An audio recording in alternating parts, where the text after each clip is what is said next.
Can you imagine these words? Those were the last words my father said to me before he shoved me into an October storm and locked the door behind me. Get out of my house. I don't need a sick daughter. I was 15 years old. I had no coat, no phone, no money. Just a school backpack with algebra homework inside and rain already soaking through my sneakers. 3 hours later, the police called him, and when he heard what they said, his face went white as a ghost. But by then, it was way too late. I'm Sherry Walls. I'm 28 now, sitting in my Boston apartment watching rain slide down the window. There's a letter on my kitchen table, shaky handwriting on cheap nursing home stationery. After 13 years of silence, my father wants to see me, says he's dying, says he's sorry. Funny thing about rain, it always takes me back to that night. October 14th, 2011. I remember coming home from school like it was any other Tuesday. Backpack over one shoulder, head full of the algebra test I'd just aced. I was thinking about dinner, about homework, about the band poster I wanted to buy with my birthday money. Normal 15-year-old stuff. I had absolutely no idea that in less than 2 hours, I'd be walking alone through a freezing storm, wondering if I was going to survive the night. The moment I stepped through that front door, I knew something was wrong. My father was standing in the living room, looking like a volcano about to explode. His face was the color of raw meat. His hands were shaking, and he was holding a wad of cash in one fist and empty pill bottles in the other. My sister Corinne stood right behind him. She was 19, 4 years older than me, and she had this expression on her face, concerned, worried, heartbroken. The perfect picture of a devoted older sister who just discovered something terrible about her baby sibling. But I saw her eyes. I caught that little flicker she couldn't quite hide. Satisfaction. Our stepmother Jolene hovered in the kitchen doorway, arms crossed, lips pressed together, saying absolutely nothing. That was her specialty. Saying nothing while bad things happened. My father didn't even let me put down my backpack. He started screaming like I'd set the house on fire. He said I'd been stealing from his wallet for months. He said I'd been buying pills, hiding them in my room. He said Corinne had found the evidence. Cash stuffed in my dresser, pill bottles in my closet, text messages proving I was talking to drug dealers. I tried to explain. I tried to tell him I'd never touched his wallet.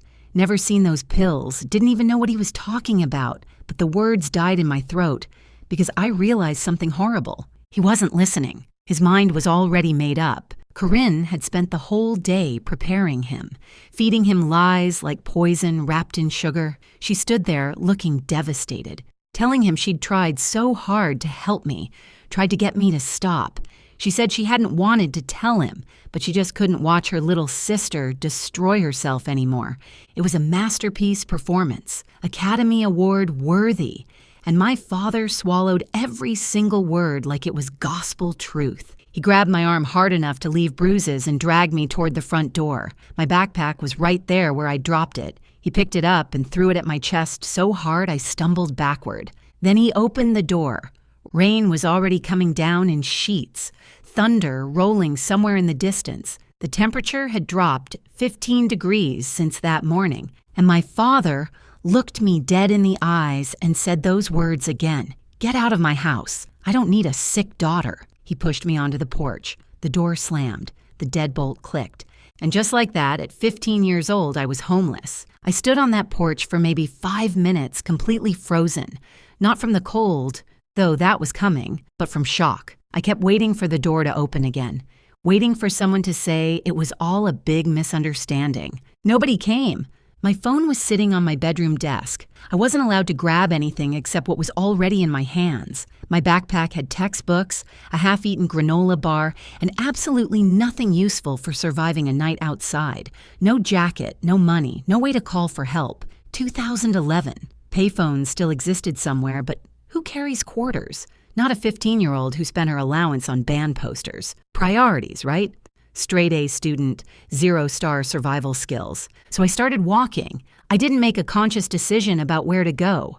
My body just moved on autopilot toward the only safe place I knew. My grandmother Dorothy's house 7 miles away. My mom's mom, the one person who always looked at me like I mattered. 7 miles doesn't sound like much when you're driving. When you're walking through freezing rain in canvas sneakers with no coat, it might as well be 700. Route 9 stretched ahead of me, dark and slick with rain. Cars splashed past without slowing down. I was just a shadow on the roadside, a shape nobody wanted to look at too closely. After the first mile, my clothes were soaked through to my skin. After the second mile, I couldn't feel my fingers anymore. After the third mile, my teeth were chattering so hard I thought they might crack. But I kept walking. What else could I do? Go back and beg my father to believe me. He'd already made up his mind. I had nowhere else to go except forward, one numb step at a time. The thing about hypothermia is that you don't realize it's happening until it's almost too late. Your body starts shutting down piece by piece, and your brain gets foggy, and suddenly sitting down for just a minute seems like the best idea in the world. Just a quick rest, just until you catch your breath. I made it 4 miles before my legs gave out. There was a mailbox up ahead. I remember thinking I'd just lean against it for a second, catch my breath, then I'd keep going. Grandma's house was only 3 more miles. I could make it, but my knees buckled before I got there. The gravel came up fast, and then everything went dark. 3 hours after throwing his daughter into a storm, my father's phone rang. The voice on the other end was cold and professional. Officer Daniels with County Police. There'd been an incident. His daughter had been found unconscious on Route 9, hypothermia. She was being transported to County General Hospital. And one more thing, sir. Child Protective Services has been notified. A caseworker is already on site. We have some questions about why a 15-year-old girl was walking alone in a dangerous storm with no coat and no phone. We're going to need you to come down to the hospital and bring whatever evidence you have. My father's face went pale as bone. I know because the hospital staff told me later. They said he looked like a man watching his whole life crumble in slow motion. Corinne was standing right next to him when he got that call. And for the first time, her perfect mask slipped, just for a second. But it was enough, because here's the thing about that night, the thing that changed everything. The woman who found me unconscious on that roadside wasn't just some random stranger driving home. Her name was Gloria Hensley, and she'd spent 35 years working for Child Protective Services. She'd seen every kind of abuse, every kind of neglect, every kind of lie that parents tell about their children. She knew exactly what she was looking at when she found a teenage girl in the rain, with no coat and no phone and no one looking for her, and she wasn't about to let it slide. My father thought he was getting rid of a problem that night, thought he was cleaning house, cutting out the bad apple, protecting his family from a sick daughter who didn't deserve his love. But what he actually did was light a fuse, and he had no idea what was about to explode. Before we continue, if you're enjoying this story, please subscribe and tell me in the comments where you're watching from and what time is it there. I see everything. Thank you so much for your support. Now, to understand what happened that night, to really understand why my sister did what she did, I need to take you back to when everything started falling apart. My mother, Patricia, died in 2006, cancer. I was 10 years old. Corinne was 14. One day, we had a mom who made pancakes on Sunday mornings and braided my hair for school pictures. The next day, we were standing by a hospital bed watching machines beep slower and slower until they stopped altogether. My father didn't handle it well. That's putting it mildly. He basically collapsed in on himself like a dying star. Went to work, came home, sat in his recliner, stared at nothing. The house could have burned down around him, and I'm not sure he would have noticed. So Corinne stepped up. At 14, she became the one who cooked dinner and signed permission slips and made sure I got to school on time. She became the responsible one, the mature one, the daughter my father could lean on. And he praised her for it constantly. What would I do without you, Corinne? You're so grown up, Corinne. You're the glue holding this family together, Corinne. I don't think he ever once asked how she was handling our mother's death. He just expected her to handle everything else instead. My father had 2 blind spots in life, his oldest daughter and his beloved recliner. Both were worn out, falling apart at the seams, and desperately needed to be replaced, but he couldn't see it. Men and their recliners, I swear. What nobody saw, what my father absolutely refused to see, was what happened when he wasn't looking. Corinne wasn't just stepping up. She was building a kingdom, and in her kingdom, I was the peasant who needed to be kept in her place. It started small. Homework that mysteriously disappeared the night before it was due. Permission slips for field trips that somehow never made it to my teachers. My favorite shirt shrunk in the wash, then another, then another. Oops, must have been an accident. Birthday party invitations I sent out that my friends never received. Messages from classmates that got lost. A reputation being built brick by brick without me even knowing. She'd go to my teachers with this sad, concerned expression and tell them I was struggling after our mother's death, that I was acting out at home, that they should be patient with me because I was going through such a hard time. She painted a picture of a troubled child, and everyone believed her because she was so mature, so responsible, so caring. I tried to tell my father once, sat him down, and explained that Corinne was sabotaging me, that she was lying about me to everyone, that something was seriously wrong. He looked at me like I'd lost my mind. "You're just jealous of your sister," he said. "She's trying to help this family. You should be grateful." After that, I learned to keep my mouth shut, stay small, stay quiet, survive until I could get out. 2 years after my mom died, my father remarried. Jolene was nice enough at first. She smiled a lot and made casseroles and tried really hard to be part of our family. Corinne immediately started calling her mom. It was strategic, I think, a way to cement her position as the good daughter, the loyal one. I couldn't do it. I couldn't call this stranger mom when my real mother had only been gone 2 years. It wasn't about Jolene. It was about my own heart not being ready. But that quiet rebellion cost me. From that day forward, Jolene treated me like an outsider in my own home. She and Corinne formed their own little club, and I wasn't invited. By the time I was 15, the lines were clearly drawn. Corinne was the golden child, the favorite, the one who could do no wrong.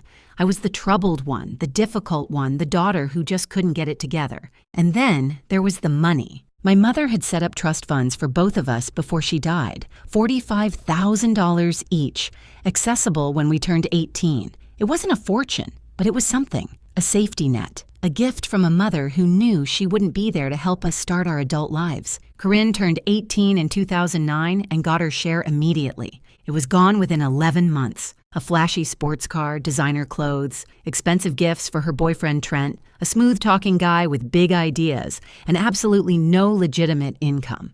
By the time I was kicked out 2 years later, Corinne was completely broke. Her trust fund was a distant memory, and Trent was always talking about his next big opportunity, his next investment scheme, the deal that was definitely going to make them rich. My $45,000 was just sitting there, untouchable until 2014 when I'd turn 18, unless something happened to me first. See, my mother's trust had a clause in it, a protection mechanism she probably thought would help us. If either daughter was declared legally incompetent or institutionalized before age 21, her share would be managed by a court-appointed family guardian until she recovered. Corinne and Trent figured out what that meant. If I got institutionalized for substance abuse, say because my father found pills and cash and evidence of drug dealing in my room, then someone would need to manage my trust fund on my behalf. Someone responsible, someone trustworthy, someone like a concerned older sister who only wanted what was best for me. $45,000. That's what I was worth to Corinne. That's the price she put on her own sister. The week before she destroyed my life, she put her plan into motion. Small cash withdrawals from my father's account using his ATM card. She knew his PIN because she handled all the household finances. Trent's empty prescription bottles collected and saved. A prepaid burner phone purchased at a convenience store, loaded with fake text messages. On the morning of October 14th, while I was eating breakfast and thinking about my algebra test, Corinne slipped into my room and planted everything. Cash in my dresser drawer, pills in my closet, a paper with the burner phone number as proof of my drug dealer contact. Then she went to our father with tears in her eyes and told him his youngest daughter had a terrible secret. He believed every word. Why wouldn't he? Corinne had spent 9 years being the perfect daughter, the responsible one, the one who never lied. And I had spent 9 years being painted as the troubled one before I even knew the portrait existed. But by the time I walked through that front door after school, my trial was already over. The verdict was guilty, and the sentence was exile. That's how I ended up on Route 9 in October rain, walking toward my grandmother's house like it was the only light left in the world. But Corinne had made one mistake, one tiny error in her perfect plan. She didn't account for Gloria Hensley. I don't remember much about collapsing, just the gravel biting into my palms, and then nothing, like someone switched off a television in the middle of a show. What I remember is waking up, fluorescent lights, the smell of antiseptic and industrial floor cleaner, a scratchy hospital blanket tucked around me like I was something fragile, something worth protecting. I hadn't felt that way in years, and there was a woman sitting beside my bed, silver hair pulled back in a neat bun, reading glasses perched on her nose, a paperback novel closed in her lap. She looked like someone's grandmother, the kind who baked cookies and always had tissues in her purse, but her eyes were sharp, observant, cataloging everything they saw. Her name was Gloria Hensley. She was 67 years old, retired after 35 years with Child Protective Services. She'd seen every kind of abuse, every kind of neglect, every kind of cruelty that adults could inflict on children. And on a cold October night, driving home from her book club meeting, her headlights had caught something by the roadside. A teenage girl unconscious, soaking wet, alone. Gloria pulled over so fast her tires screamed against the pavement. She had an emergency blanket in her trunk, old habits from her CPS days, and she wrapped me up like a burrito while she called 911. She stayed with me until the ambulance arrived.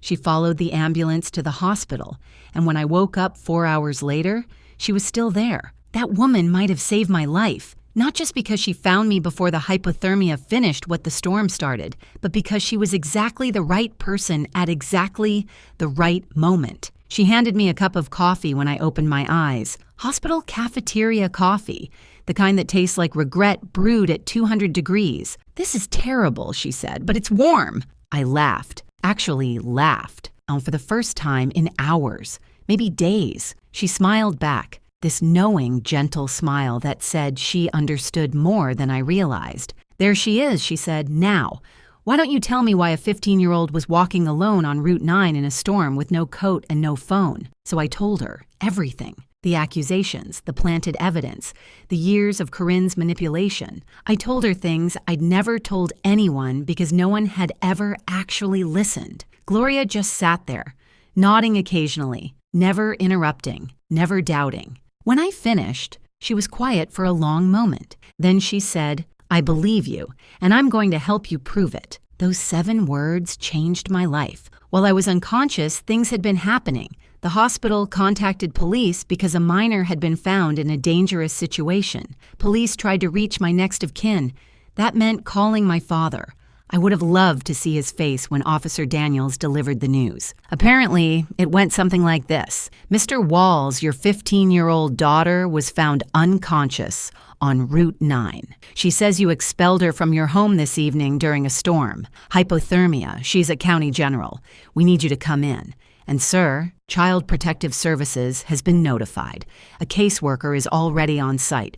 Bring whatever evidence you have." My father and Corinne arrived at the hospital around 10:15 that night. I was awake by then, sitting up in my hospital bed with Gloria beside me. Also in the room, a CPS caseworker named Maria Santos and a uniformed police officer. Not exactly the welcome committee my father was expecting. He looked shaken, not guilty, not yet.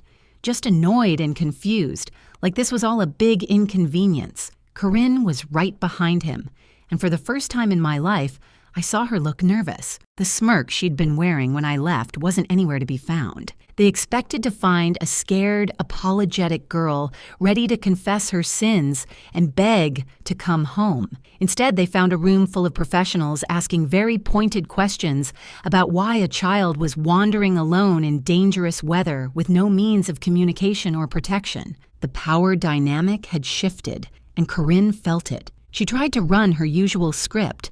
Concerned older sister, troubled younger sibling. We just want what's best for her. But Maria Santos wasn't buying it. 30 years of social work had given her a finely tuned radar for deception, and Corinne was setting off every alarm.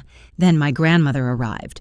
Dorothy Reeves was 67 years old, 5 feet 2 inches of pure determination, and she was absolutely not in the mood for nonsense. My mother was her only daughter, and I was her only grandchild, and she had never trusted my father or his new family. She lived 40 minutes from the hospital.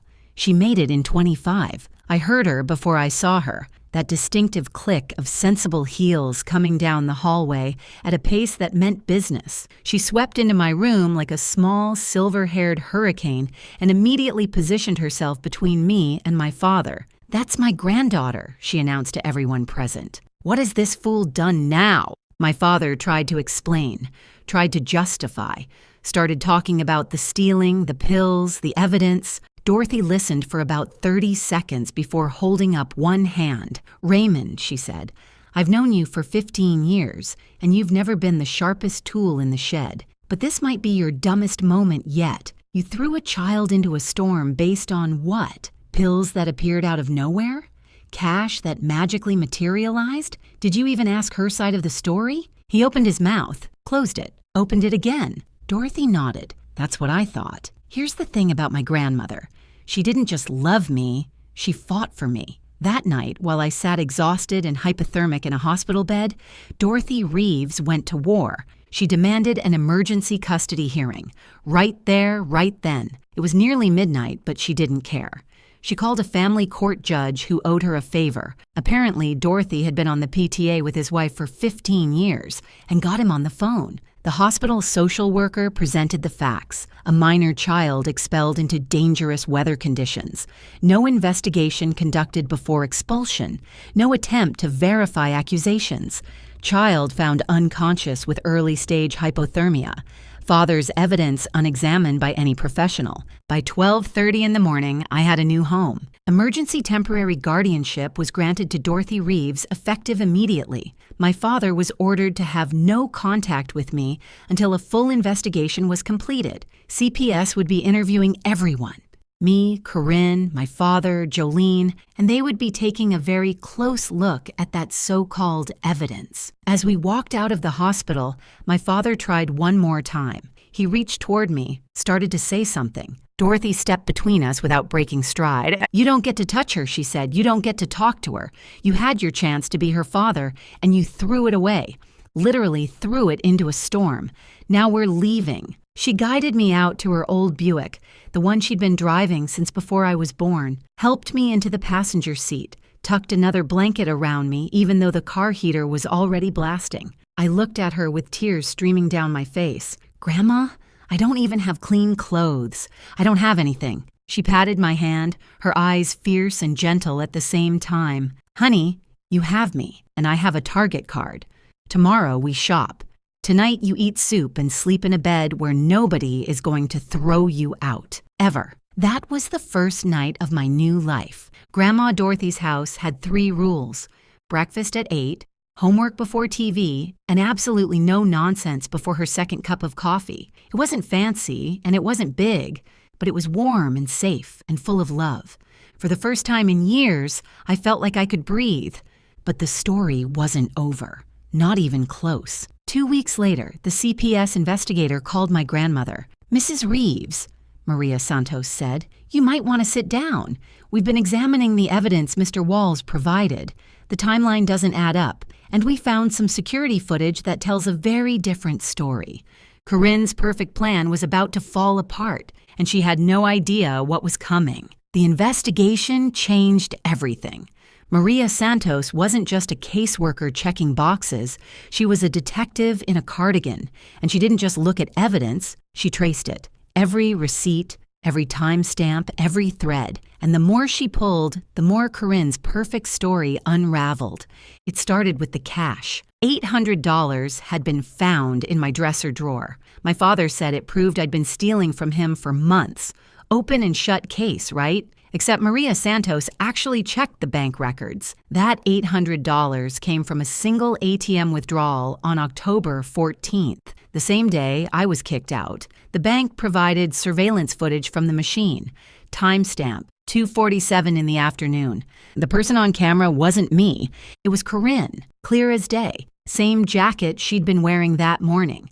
Same ponytail. Same car parked in the background. Her white sedan with the dent in the bumper from when she'd backed into a mailbox the previous summer. Here's the thing about alibis.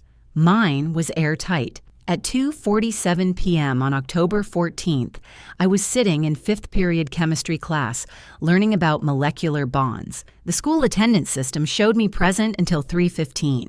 My teacher remembered me asking a question about covalent electrons. I couldn't have made that withdrawal. Physically impossible. I was in a classroom 12 miles away, surrounded by 30 witnesses and an electronic check-in system. Corinne thought she was so clever. But here's the thing about being a criminal mastermind. You actually have to be smart. She used our father's ATM card without considering that banks have cameras. She made the withdrawal in the middle of the afternoon without checking if I had an alibi. She bought the burner phone at a convenience store 2 blocks from her gym, on camera in her yoga pants, with her car visible in the parking lot. Some masterminds wear capes. Corinne wore Lululemon, and she got caught because she couldn't be bothered to drive an extra 10 minutes. Then there were the pills. The bottles planted in my closet were traced back to a prescription for Trent Barlow, Corinne's boyfriend, the one with all the big ideas and no legitimate income. Anxiety medication, prescribed by his doctor, filled at the pharmacy on Oak Street. Maria Santos called that pharmacy. Interesting finding. Trent had reported those pills stolen, filed a police report and everything, claiming someone broke into his car and took them. Very concerned citizen behavior. Except he filed that report on October 17th, 3 days after I was kicked out. If those pills were already stolen and hidden in my room on October 14th, why did Trent wait 3 days to report the theft? The answer was obvious, because they weren't stolen. Corinne gave them to him to plant. And then he reported them missing afterward to cover their tracks and get a refill. The delayed theft report was like a flashing neon sign that said, "We planned this. If this story is hitting close to home, I hope you'll stick around, because what happens next is worth every second. Drop a like if you're rooting for me. It means the world." But the real smoking gun was the burner phone. The fake drug dealer texts came from a prepaid phone purchased at a convenience store on October 10th, 4 days before everything went down. Maria Santos tracked down the store and requested their security footage. The buyer was a young woman, brown hair and a ponytail, athletic build, paid cash, but her car was clearly visible through the window, a white sedan, with a dent in the bumper. Same car, same woman. Same trail of breadcrumbs leading straight back to my sister. As the investigation deepened, an even uglier picture emerged. Maria Santos started digging into our family's finances, specifically checks written on my father's account over the past 2 years. What she found made the $800 look like pocket change. Someone had been forging checks in my father's name for nearly 2 years. Small amounts at first, 50 here, 100 there, but they added up. The signatures were close, but not quite right. The money went to accounts connected to Trent Barlow and his various business ventures. Total amount stolen, just under $18,000. Corinne hadn't just framed me.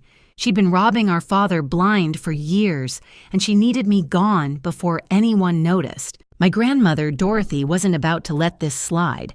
She hired Leonard Vance, an old family friend who'd practiced family law for 30 years. He'd known my mother, Patricia, since grade school, and when Dorothy explained what had happened, his face went hard in a way that made me glad he was on my side. Leonard filed for permanent guardianship immediately. He also filed a civil suit against Corinne for fraud, emotional distress, and whatever else he could make stick. And he made sure my trust fund was protected with additional oversight so nobody could touch it until I turned 18. That year taught me something I carry with me still. Keep records of everything, every receipt, every message, every promise someone makes. Write it down. My grandmother kept a folder for every important document in her life. Bills, letters, tax returns, warranties.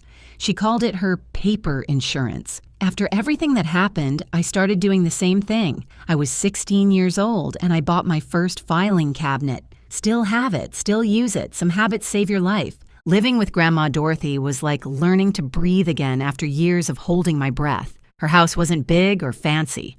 2 bedrooms, 1 bathroom, a kitchen that smelled like coffee and cinnamon. But it was warm, and it was safe. And nobody there was plotting against me. She enrolled me in a new school where nobody knew my history. I made real friends for the first time. People who liked me for me. Not because they'd been fed a story about who I was supposed to be. I started seeing a counselor, finally processing years of manipulation that I'd absorbed without even realizing. Grandma Dorothy didn't have a lot of rules, but she was strict about one thing. Dinner at 6, no exceptions. She said chaos can wait until after the meatloaf. Honestly, best advice I've ever gotten. Meanwhile, my father's world was crumbling. The CPS investigation put the entire Walls household under a microscope.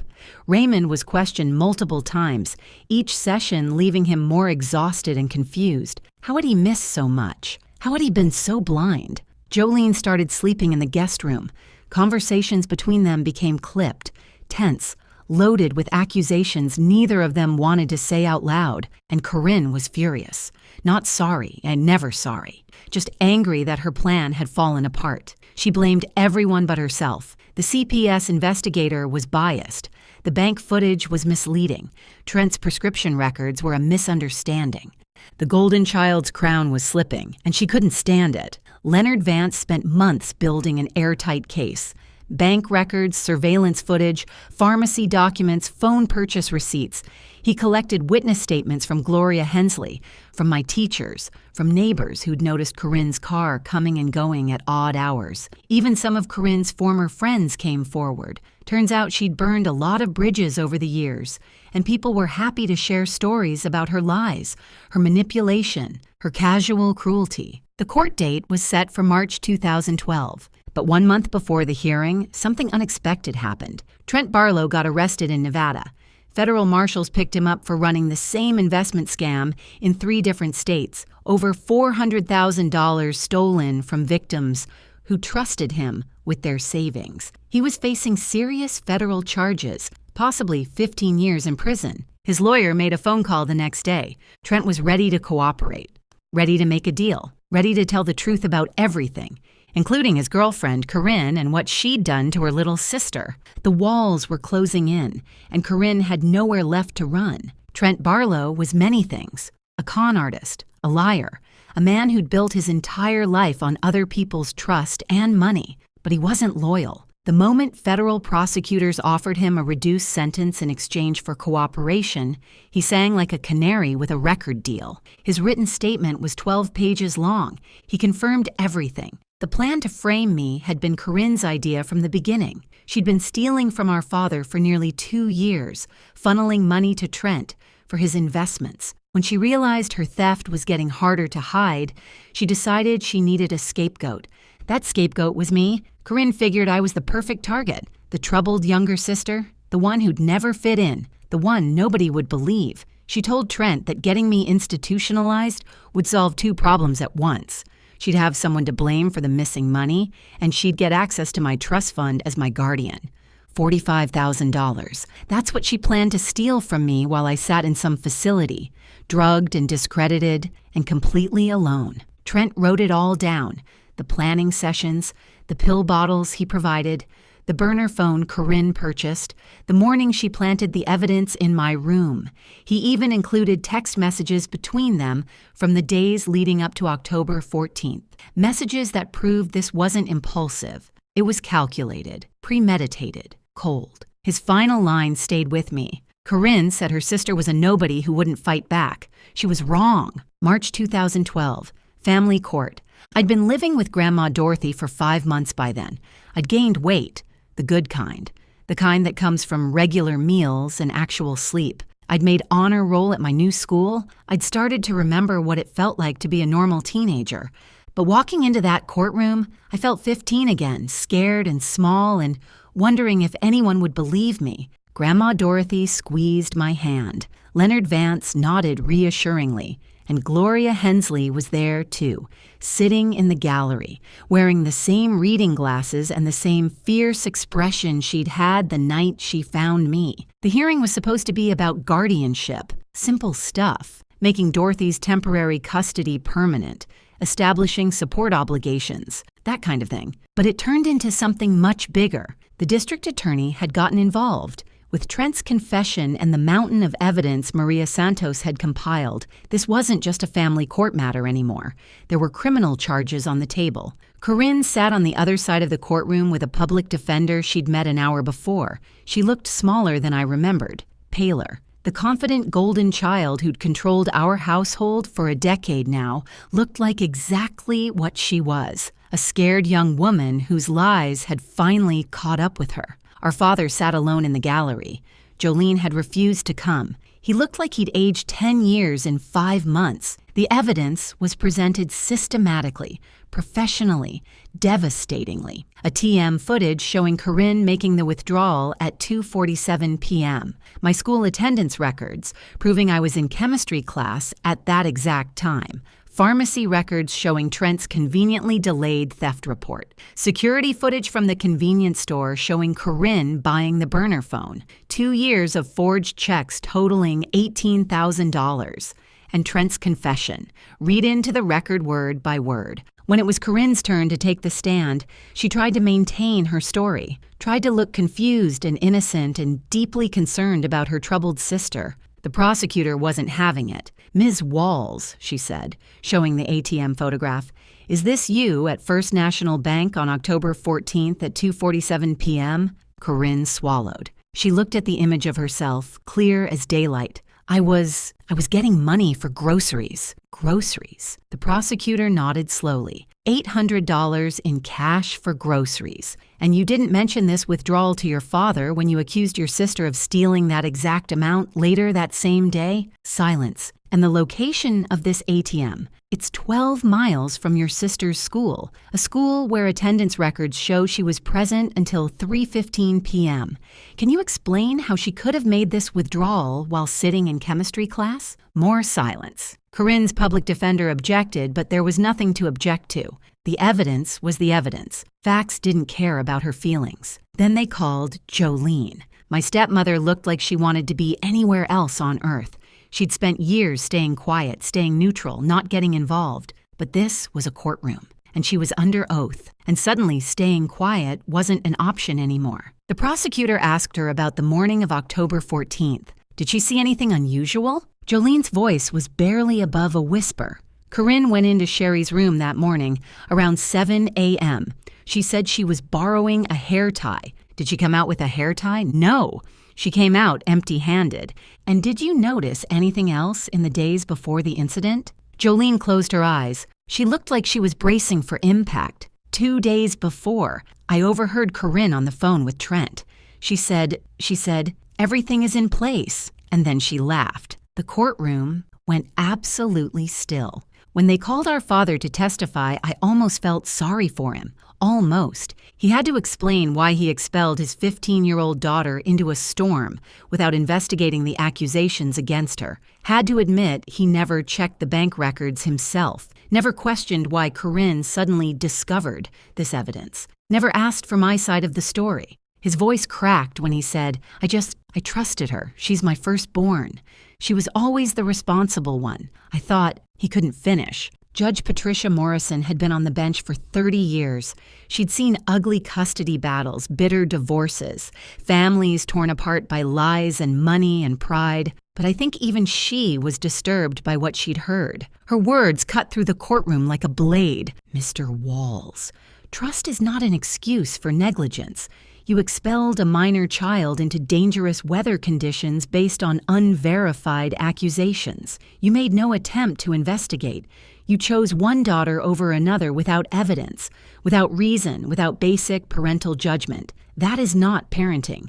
That is abandonment. My father sat there, gray-faced, as she continued. Your older daughter engaged in a calculated, premeditated scheme to destroy her sister's life. She stole from you, lied to you, and manipulated you into participating in her cruelty.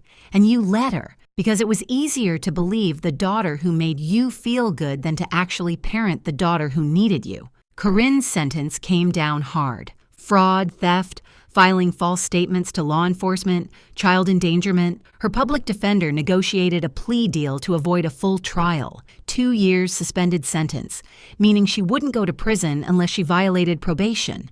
5 years of supervised probation, 200 hours of community service, full restitution of all stolen funds, the $18,000 from our father, and the $800 she'd planted to frame me. The court also issued a permanent restraining order. Corinne was not allowed to contact me directly or indirectly for any reason. If she came within 500 feet of me, she'd go straight to jail. And here's the part that would follow her forever. Felony conviction, permanently on her record. No more jobs in finance, no positions involving money or trust, no working with children or vulnerable adults. The golden child had a scarlet letter now, and it wasn't coming off. My father lost guardianship rights permanently. He was ordered to pay for my therapy and educational expenses until I turned 21. He was also ordered to establish a college fund from the restitution money.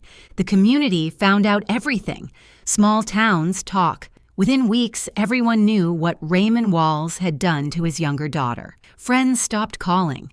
Neighbors looked away. His church group suddenly had scheduling conflicts whenever he tried to attend. Jolene filed for divorce 6 weeks later. She'd been complicit in my suffering, and she knew it, and she couldn't stand to be reminded of it every time she looked at her husband. The judge turned to me at the end. "Miss Walls," she said, "you've shown remarkable resilience in the face of extraordinary cruelty. The court grants full permanent custody to your grandmother, Dorothy Reeves. Your trust fund will remain protected until you reach 18, and I sincerely hope you have a better future than your past." I wanted to say something clever, something memorable. I wanted to say, "Your Honor, you should see me parallel park. That's the real test of character. But some jokes are just for yourself." And that moment was too big for humor. Instead, I just said thank you. As we walked out of the courthouse, my father tried one last time to approach me. "Sweetheart," he started, Grandma Dorothy stepped between us without breaking stride. Her voice was ice. "You don't get to call her that anymore. You lost that right when you threw her into a storm." We kept walking. I didn't look back. The sun was shining that day. March, in our part of the country, can go either way. But that afternoon was warm and bright and full of promise. I had a grandmother who loved me, a lawyer who'd fought for me, a caseworker and a retired CPS supervisor who'd believed me when no one else would. And I had a future, finally. But some stories don't end with the courtroom. Some stories have one more chapter. 13 years later, a letter arrived. October 2024. I'm 28 years old now, and my life looks nothing like I imagined when I was 15, walking through a storm with nothing but a school backpack and soaking wet sneakers. I live in Boston. Beautiful apartment with a view of the harbor, morning light that streams through windows I actually chose myself. I'm a marketing director at a tech company. Good salary, good benefits, good people. I worked my way up from an internship, and every promotion felt like another step away from who I used to be. And I'm engaged. His name is Colin. He's a pediatric nurse, which tells you pretty much everything you need to know about his heart. We met at a charity event 2 years ago. I was there for work. He was there because he actually cared. He spilled wine on my dress, apologized for 10 minutes straight, and then made me laugh so hard I forgot to be annoyed. We're getting married in the spring. Life is good. Life is really genuinely, unbelievably good. Then the letter arrived. It came to my grandmother's address. Dorothy still lives in the same house, still sharp as ever at 80 years old, still following her 3 rules. Breakfast at 8, homework before TV, no nonsense before coffee. Some things never change. She called me, said something had arrived that I needed to see. Her voice was careful, neutral, the way she sounds when she's trying not to influence my decisions. I drove down that weekend. The envelope was plain white, cheap paper, with shaky handwriting I barely recognized. The return address was Maple Grove Care Center, a nursing home about an hour from where I grew up. I opened it at Dorothy's kitchen table with a cup of coffee going cold in my hands. "Dear Sherry," it began, "I know I don't deserve to ask anything of you. I know you have every reason to throw this letter away without reading it, but I'm asking anyway because I don't have much time left and I need to say this before I go. I'm at Maple Grove now. Had a stroke 2 years ago. Left side doesn't work so well anymore. Jolene is long gone. Took half of everything and moved to Florida with some accountant she met online. The house is sold. There's nothing left of the life I thought I had. Corinne came to see me last week. I wouldn't let her in the room. I can't look at her. I can't hear her voice without remembering what I did because of her lies. You're the only one I want to see. The only one I need to apologize to. I was your father, and I failed you in the worst way a parent can fail a child. I believed lies over truth. I chose comfort over justice. I threw you away like you were nothing. I know you owe me nothing. But if you can find it in your heart to come, just once, I'd like to tell you I'm sorry in person, before it's too late. Your father, Raymond. I sat there for a long time. The coffee got cold. The afternoon light shifted across the table. Dorothy didn't say anything. She just waited, the way she always had, letting me find my own way. 13 years of silence, 13 years of building a life without him. Did I owe him anything? No, I didn't. But I thought about my mother. I thought about the kind of person she'd raised me to be before she died. I thought about breaking cycles instead of perpetuating them. I decided to go. Not for him, for me. The nursing home was exactly what you'd expect. Fluorescent lights, industrial floors, the smell of disinfectant trying to cover up the smell of endings. My father's room was small, single bed, one window, a television mounted on the wall playing something nobody was watching. He looked 20 years older than his actual age, 73, but he could have passed for 90. The stroke had taken something vital out of him, left him crumpled and gray and small in a way I'd never seen. He cried when I walked in. Couldn't speak for the first few minutes, just sat there with tears running down his face while I stood by the door, wondering if I'd made a mistake. Eventually, he found his voice. He apologized. Over and over, stumbling over words, repeating himself because the stroke had taken some of his language too. He said he'd been blind, stupid, cruel. He said losing me was the worst thing he'd ever done. He said he thought about that October night, every single day, every single night, every time it rained. I let him finish, didn't interrupt, didn't comfort him either. Then I said what I'd come to say. I forgive you. His face crumpled with relief. But I want you to understand what that means. I pulled a chair close to his bed and sat down, made sure he was looking at me. Forgiveness doesn't mean I forget. It means I'm choosing not to carry this anger anymore. It's heavy, and it's been weighing me down, and I'm done letting you take up space in my heart. You threw me into a storm because you believed a lie. You didn't believe it because the evidence was compelling. You believed it because it was easier, because Corinne made you feel good about yourself. And I reminded you of everything you'd lost when Mom died. You chose the comfortable lie over your own daughter. I built my entire life without you. I put myself through college. I built a career. I'm marrying a man who would never, ever throw me out in a drizzle, let alone a hurricane. I'm happy, but you need to live with what you did. That's not my burden to carry anymore. It's yours. He nodded, tears still streaming. I don't think he had words left. I know, he finally managed. I know. I just needed you to know I'm sorry. I needed to see you. One last time. I stayed for another 20 minutes. We didn't talk much. What else was there to say? I told him about my job, my apartment, Colin, surface things, safe things. He listened like it was the most important conversation of his life. When I got up to leave, he reached out with his good hand. Not grabbing, just reaching. I let him touch my fingers for a moment. Then I walked out. In the hallway, a nurse stopped me. You're his daughter, right? The younger one?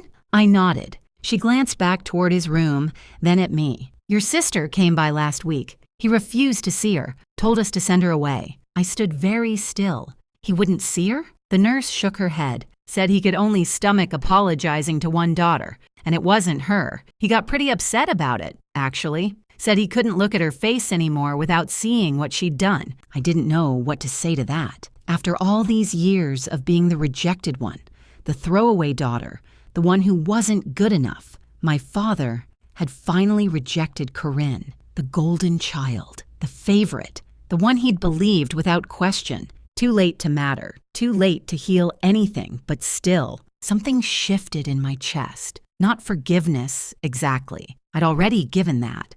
something more like completion, like the last page of a very long book, finally turning. I walked out of that nursing home into October sunshine. Same month, different weather, different life. 13 years ago, October meant rain and betrayal and hypothermia. Now October means falling leaves and pumpkin spice everything. Yes, I'm basic. I don't care. And the anniversary of when my real life began. Some storms don't destroy you. They redirect you. That October night 13 years ago, I lost a house, but I found my home. I lost a father who didn't deserve me, and I found a grandmother who did. I lost a sister who never loved me, and I found myself. Colin was waiting when I got back to Boston. Takeout containers on the counter, bad movie queued up on the TV, that patient look he gets when he knows I need processing time. "How'd it go?" he asked. I dropped my keys on the table and leaned into him. "I think I'm finally done," I said. "I think I can let it go now." He wrapped his arms around me and didn't ask any more questions. That's the thing about Colin. He knows when to push and when to just be there. It's one of about 1,000 reasons I'm marrying him. Next spring, we're having the wedding at my grandmother's house. Small ceremony, close friends, good food. Dorothy's already planning the menu. Meatloaf is definitely on the list. And somewhere out there, Corinne is working night shifts and wondering where her life went wrong. My father is in a nursing home, alone with his regrets. Jolene is in Florida, pretending none of us ever existed. But me? I'm in Boston, building something beautiful. I've got a career I earned, a partner who loves me, a grandmother who'll probably outlive us all through sheer stubbornness. And yes, I finally got that band poster properly framed, the one I bought with my allowance the week before everything fell apart. I found the same one online a few years ago, paid way too much for it, hung it in my office where I can see it every day. Some things are worth waiting for. Thanks so much for watching. More of my most gripping stories are already on your screen. Click one now and don't miss the best part. You will love it. See you in the next story.